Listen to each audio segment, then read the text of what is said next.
Two. Hey everyone, welcome back to Sports Banner. I'm talking with so much enthusiasm right now. My name's Luca. I'm here with Bryce, and today we're talking about some baseball. Last week's baseball video went out a little late. Apologies, but this one's right on time. There's usually a third person with us. He's a mystical being. He's a ancient relic of the past, Calvin. But he's too busy doing better things with his time. That's not me shooting on him. That's legit. But Bryce, how are you feeling about baseball right now? Well, I tell you, man, baseball is extremely exciting. For my first season in baseball, I don't know. I've never been this excited to talk about baseball in general. Yeah, I understand that the MLB's looking good this year. A lot of people keep on saying baseball's boring, but the past 2 years it's actually been pretty exciting, and I think it gets a slightly bad rep around the sports community. I love baseball because I can do things while watching it. Yeah, I don't know, it, I can it, multitask it has a lot of more easily. I won't miss much. yeah, it has a lot of characteristics with basketball. I think with that kind of you Well, could I feel turn. like basketball, you have to be more attentive to to basketball That's true, because but anything can happen, and it's yeah, like so quick you'll miss it. but I feel like it's one of those things where you can turn it on the background, or you're just putting on a random game. Yeah. But anyways, let's get on to some headlines. First, we had the Arizona Diamondbacks played the Atlanta Braves, and the Diamondbacks won twice. It was all in one day. It was a doubleheader, and what is that noise, Bryce? You good? Oh, yeah. Okay. Anyways, in the second game, the Diamondbacks won 7-0 against the Braves, and Madison Bumgarner pitched a no-hitter in 7 innings. He did really well. He had 7 strikeouts, threw 73 strikes, and pitched 98 pitches, which is, I think, pretty decent for 7 innings. But the sad thing is he's not going to get any kind of credit for pitching this because it was 7 innings. It wasn't a full 9.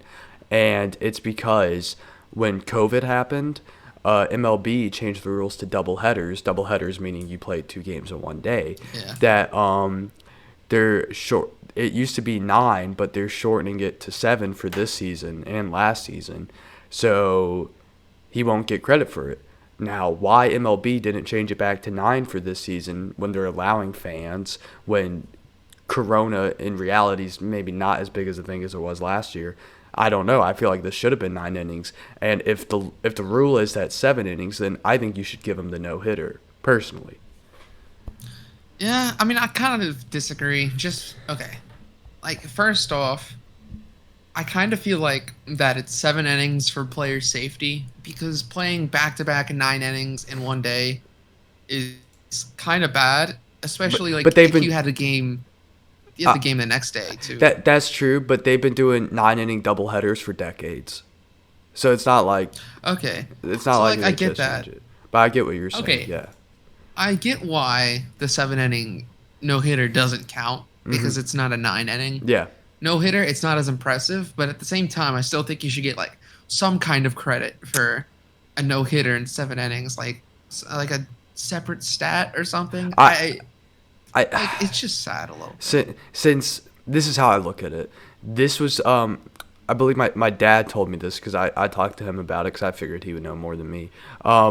That if it was a normal 9 inning game, but a rain delay shorted it to 7 innings and they canceled the game, he would get the no hitter. But since it was restricted to 7 innings, he won't get the no hitter, which is very odd. Yeah, I think that rule's very odd too. What I would do. I mean, maybe there could be a better way of doing this. I would give him the no hitter, but put asterisks right next to the no hitter, saying it was 7 innings. It wasn't not, but I think you should give it to him since he threw a no hitter. So that's just me personally. But dang, Braves really lost both games in one day. Braves are just sucking right now. They're hot and cold. That's what they are. Anyways, let's move on to some Padres Dodgers rivalry, the hottest rivalry in baseball. Oh hell And yeah! There's two players going at it with each other, but it's friendly. Tatis Jr. and Trevor Bauer. It's kind of weird.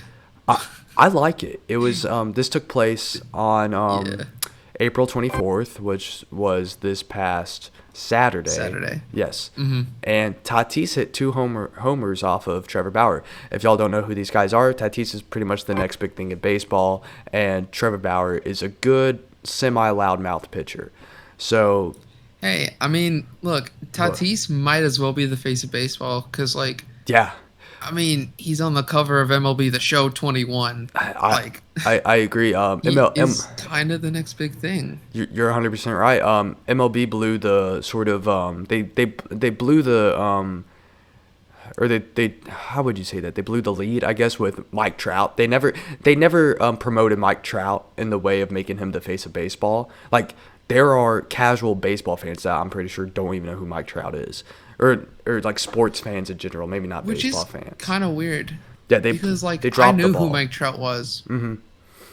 But there's a lot of sports just fans because like that don't. sounds like a baseball name. He's like the past seasons, he's the best baseball player, but sports fans don't even know that because they don't market him right. But I think they're learning their mistakes and they're marketing Tatis Jr. right, which is good for him. But anyways, going back to the Padres Dodgers, Trevor Bauer, who's pitching an all right game, he had 9 strikeouts. Gave up 2 home runs to Tatis. Tatis in the first home run does a little celebration where he has like his hand over one of his eyes, and that's because in a that's because in a preseason game between these two teams, Trevor Bauer said he was going to strike a guy out with one eye closed, and he did that. Then Tatis hit a homer and closed one of his eyes, saying that I guess he maybe hit the homer with one of his eyes closed. I don't know. And Trevor Bauer went on his YouTube channel and he said he liked the celebration. He had nothing against it. And then he liked the second celebration as well that Tatis did for his second home run. And he said he should do even bigger things. He thinks it's good for baseball and makes things more exciting. And I love hearing that. There's so many pitchers that are like whiny babies when players celebrate excessively or something like that. I think this is great for baseball. This is awesome. Exciting rivalry between the Padres and the Dodgers. I will say in that game, Bauer did get the last laugh, even though Tatis celebrated like that because the Dodgers won 5-4. But yeah. Hey, Luca. What? You saw the whole Twitter banter between Tatis and Bauer? Yeah, I saw that. And then with Tatis peeking at the sign that the catcher was giving. Yeah, I saw Bauer. I saw the sign peeking, and I will say it. I semi agree with what Trevor Bauer said about it. He says it's like teetering on the unwritten rules. It's like, what are you really gonna look at my catcher throwing the signs? I think it is a little. But, I think it's. I'm cool with it. I'm borderline with it. I think in some cases I'm fine. I don't know. It depends on how I wake up in the morning. It's one of those rules that I'm not too heartbroken about if you mess with it though. Like, what makes that okay, but beating the trash cans from the Astros? What makes that bad? They're both bad. Well, the beating the trash cans is because they had cameras zoomed in on the catcher seeing what signs he was throwing, which is illegal. Oh, okay, gotcha. That's what was illegal with that. I thought it was the beating of the trash cans telling the batter what pitch was being thrown. No, that they had cameras zoomed in and stuff like that. I might get the specifics wrong, but they had like technology zoomed in on the pitcher or the catcher. Then they would tell the person who hits the trash can what pitch they're going to throw, and they would bang the trash can so the player would know. So that's way worse than that's way worse than just looking at the catcher if you're the batter, seeing what he's going to do. Yeah, I mean, look, I feel like it's a risk reward kind of thing. If you're looking at the sign, I mean, Bauer could always just pitch it, and Tatis is off guard. I guess I'm not sure. Yeah, I'll just do that. I don't know. If you're gonna, look, catch him looking, and then throw a fast one. Catch him looking, and if he keeps on looking at your catcher, you can always just throw it the guy. I know that's sort of crappy, but I mean, you just throw it his leg or something, or throw behind his back. I like. You know what else I like about this rivalry? What? It's Bauer's response to like the whole peeking thing. If you need to know what pitch is coming that badly, just ask Daddy nicely next time, Tatis Jr. Yeah. You know I ain't scared, homie. Yeah. Um, he's a funny guy. Tatis responds with a picture of him holding a baby with Bauer's face on it. Yeah. That was funny. It's I was funny. like, what? Yeah, I like the little rivalry going on. Shout out to Blake Snell in that game, though. He threw a good game with 7 strikeouts. Anyways, moving on from that funny talk. Vladdy Guerrero Jr. had a breakout game last night. He's young. He's a beast. He hit 3 home runs against the Nationals. And he got 7 RBIs, which is awesome. He's had a good season, but this just solidifies how good of a talent he is. He's really young. He's only 22. Like Tatis Jr., both of their dads played when they were in the MLB, and they were both very good. So they're pretty much like second generation times. Yeah, like a Cody Rhodes to a Dusty Rhodes. That's how I was seeing it. But yeah, Vladdy's killing it. He's batting at a 360 average. He's got 7 homers, 19 RBIs. His on-base percentage is insane with a 1.17. And defensively, he's been pretty solid. Yeah, love seeing it from him. Isn't Vladdy Guerrero Jr. a designated hitter? I mean, that's what ESPN told me. So he plays designated hitter and he plays first base. I'm pretty sure. Gotcha. Oh, also, he had 4 at bats? Weren't his 3 hits all home runs? So technically, he didn't get on base.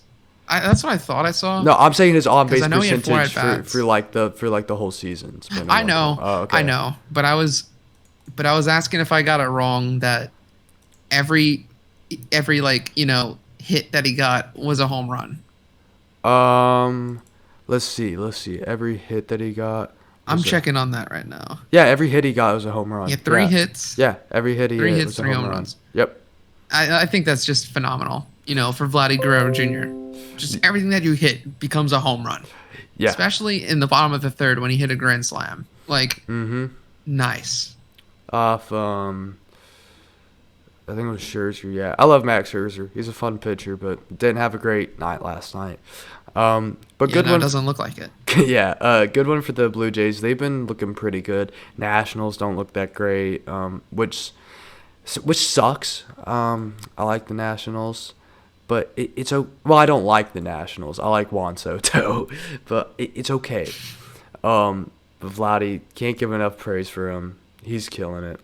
Anyways, moving on to Mike Trout. We talked about him a little earlier today. He's been killing it.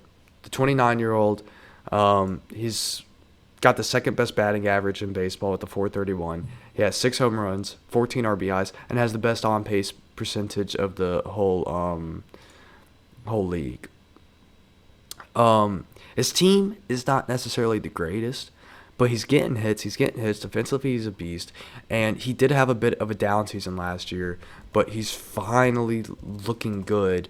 And I think now he's still the best baseball player in the league, in my opinion.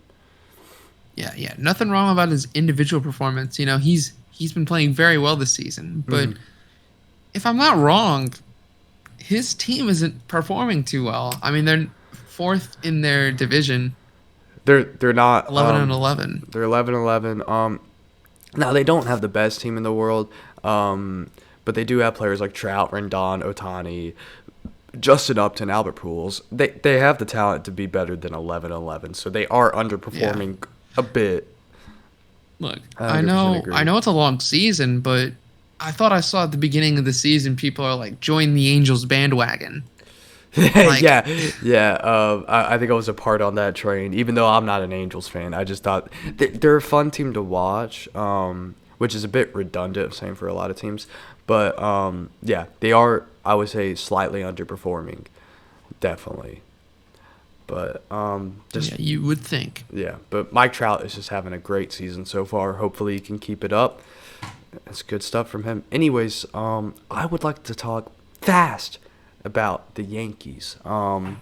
Starting off, Yanks, yeah. Yeah, starting off from where we were last Friday night to today, they won 3 games, but they lost 2. I'm pretty sure. I might be missing a game, but this is what I have.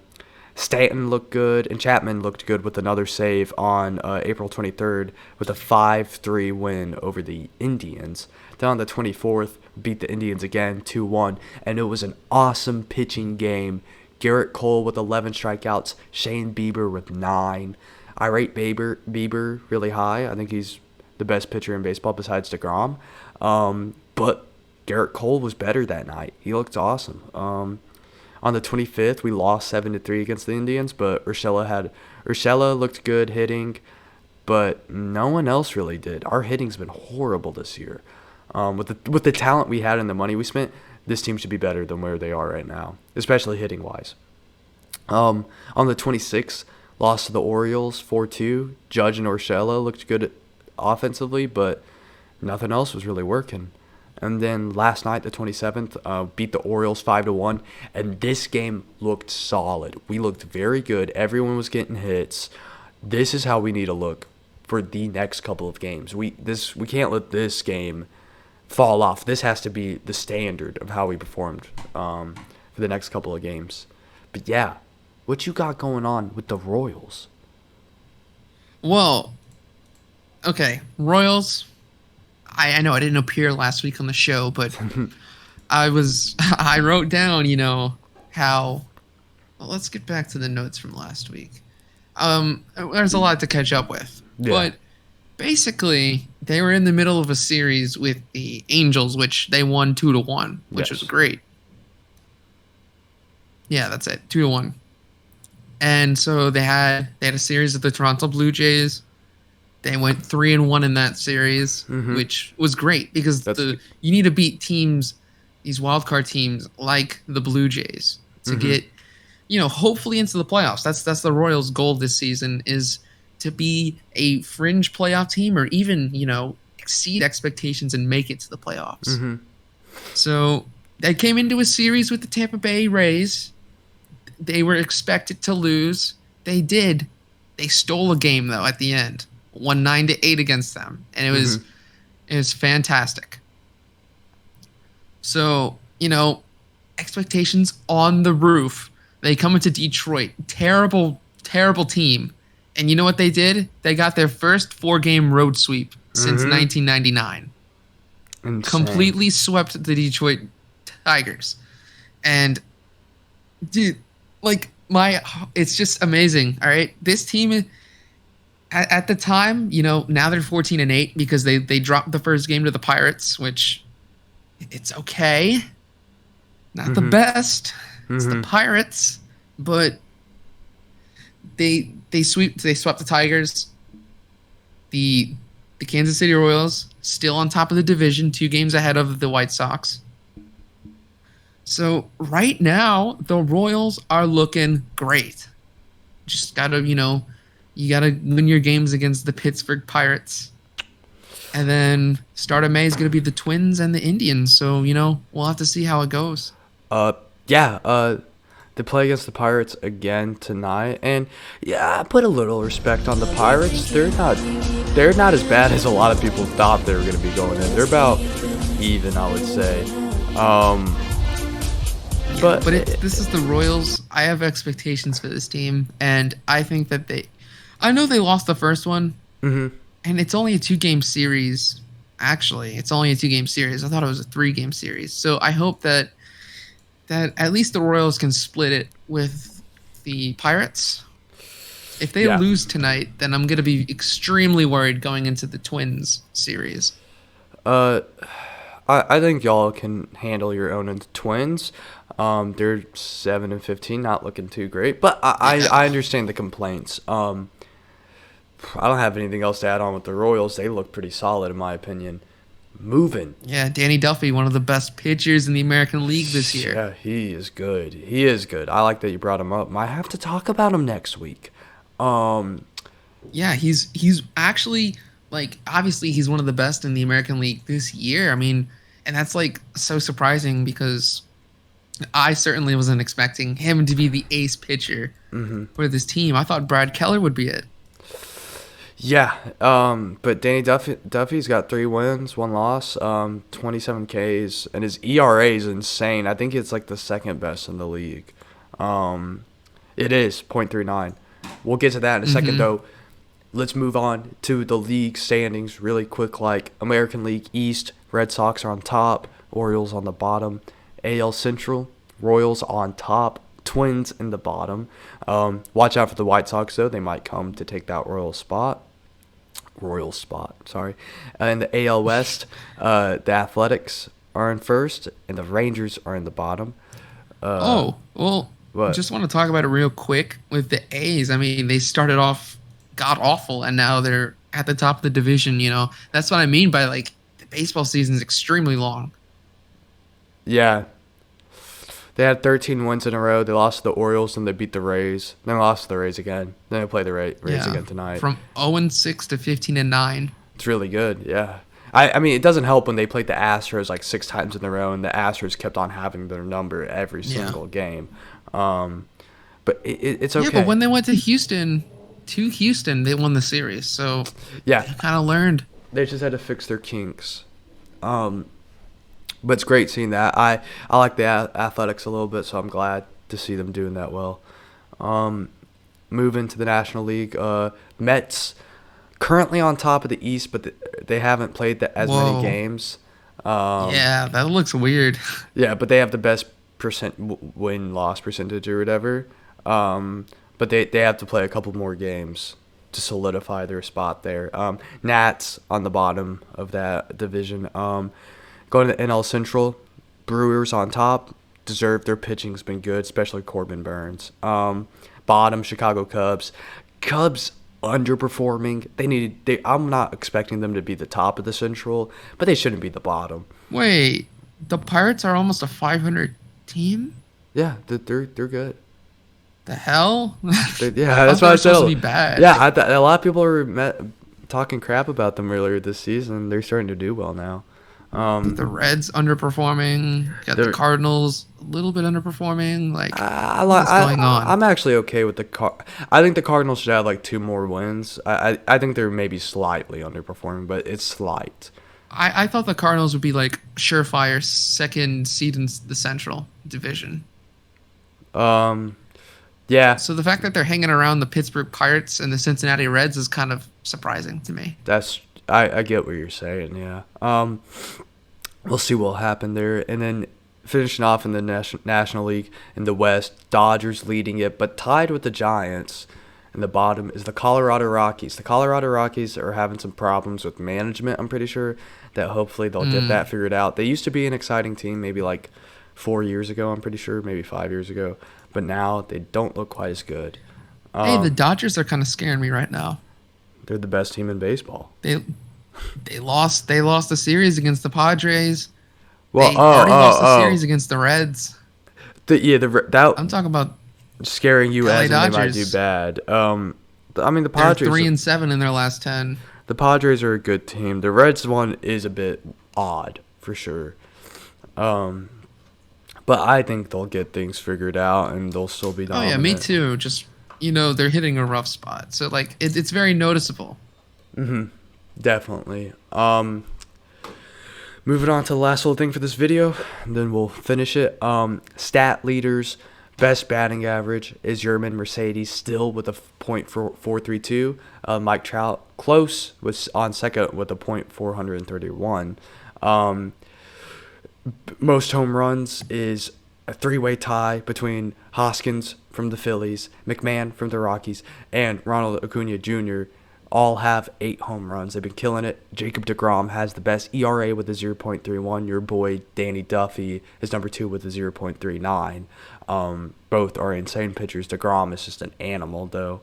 RBIs, JD Martinez and Nate Lowe play for the Red Sox and the Rangers, respectively. Both have 21 RBIs. I think I might want to talk about the Red Sox next week because they are pretty good. Then